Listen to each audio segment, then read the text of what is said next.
this is Rose Gold, and today we're going to be getting into what if Goku and Vegeta fused early. If you want a part 2, the like goal is 8 likes, but without further ado, let's just get straight into part 1. We start the story off shortly before the Namek saga.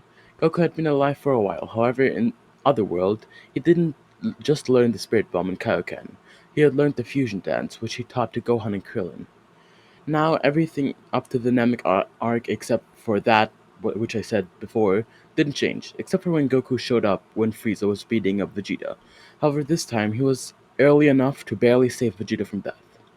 Kakarot, protect my, no, our Saiyan pride. But Goku just smiled at him, then he showed him the fusion dance with after image training. While Vegeta's vision was blurry, he was still able to sort of keep up, and he heard everything Goku said, so, having no other options, he followed along.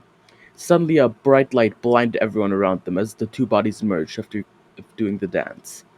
As the light slowly faded, a muscular form was slowly being revealed. The form had a very small jacket colored black and yellow. It also had very spiky and black hair. However, the face was still obscured by some light until finally it revealed itself. A mix of both Goku and Vegeta. There stood the fused warrior and his power.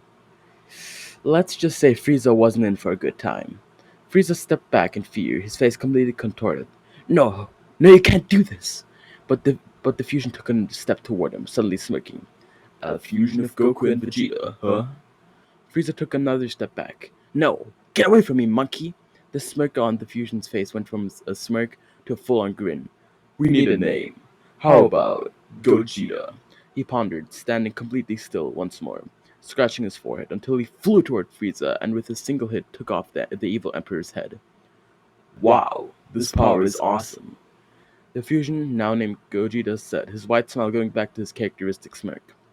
As Gogeta walked up to Krillin and Gohan, he smiled at them. It was Goku's smile, which calmed the two down suddenly, as Gogeta unfused in front of the two. Vegeta was still pretty injured but looked a lot better, and Goku was still perfectly fine, still looked practically unchanged, except for something which the human eye cannot see. Deep inside Vegeta, he felt something. It was like he felt the emotions of the kind-heartedness of Goku when he was fused, and he decided he'll go back to Earth.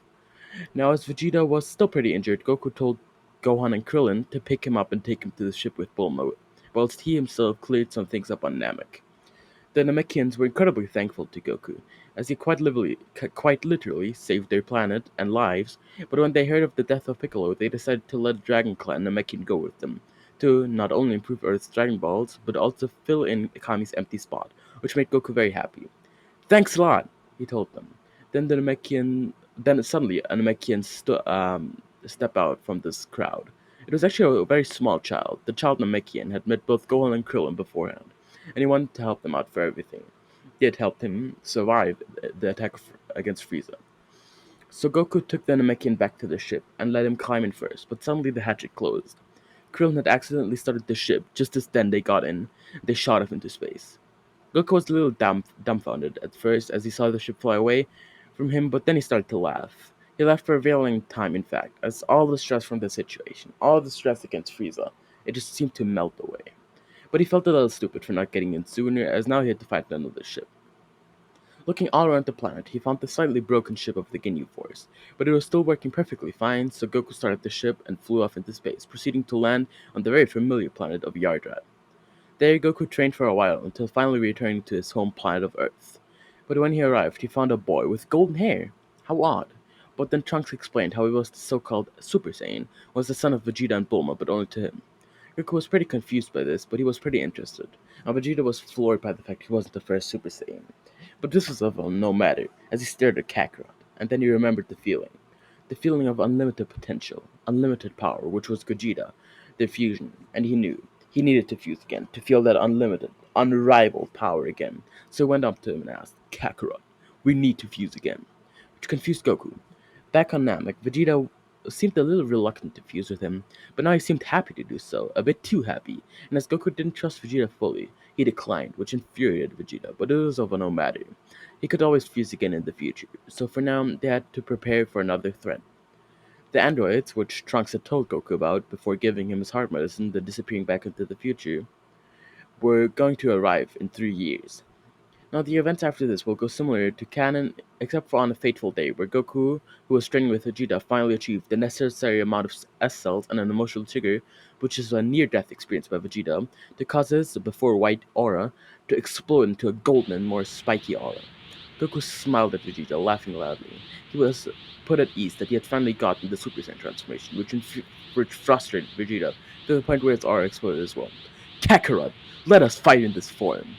He shouted in glee as he had become a Super Saiyan, although not like in his dreams, where he himself was the first ever Super Saiyan and beat everyone, but it was still truly an incredible feeling. This power he felt. It was of course nothing to the power he felt with fused with Goku, but it was getting closer. It seemed Vegeta was getting a bit obsessed with the fusion he had performed with Goku, but it seemed he was slowly calming down about it now. 3 years after Future Trunks had warned Goku about the android's arrival, the Z Fighters go to the city where Future Trunks told them the androids would appear, Sasebo. Goku, Gohan, and Piccolo met Krillin halfway to Sasebo, and they see the difference in their powers. On an island nearby, they meet up with Yamcha, Tien Shinhan, and Bulma, who was carrying a baby. Goku tells her to leave for her own safety, but she says she wants to see the androids and then will leave in her spaceship. Krillin asks about the baby, and Gohan assumes it is Yamcha's, but Yamcha sadly says that it is not his. Goku says that Vegeta is the father and that the baby's name is Trunks, much to Krillin and Gohan's surprise, and even Bulma's. Bulma asks how he knew this because she had not told anyone yet. She wanted it to be a surprise, so she was slightly mad, but he laughs it off. Goku and Vegeta are now both at a power level of 6.5 million. Piccolo at 120 million, but he doesn't have a transformation. Tien at 7 million, Gohan at 6 million, Krillin at 5 million, and Yamcha at 3 million. So they were pretty well prepared for the fights. Or so they thought, and suddenly a hand was thrust to Yamcha's chest as the fight began. It all went very similar to canon, except for that Goku was able to kill Android 19 because he actually took his heart medicine, so Jiro tried to escape as quickly as possible, but he was murdered by Vegeta. They seemed to be rather proud of themselves, as they had, seemingly, wiped out the androids, but as we all know, there were still two to fight. Or three? One day, when Goku, Vegeta, and Gohan were sparring, they suddenly felt the power of an entire city going away. And then another one, which stressed them out greatly. Of course it would. So they flew over to the city, but all they saw were the clothes of people which had been seemingly wiped off the planet. They tried to look around the other city as well, but like before, the only thing they had found were the clothes of the deceased, until suddenly they found the source of the disappearances.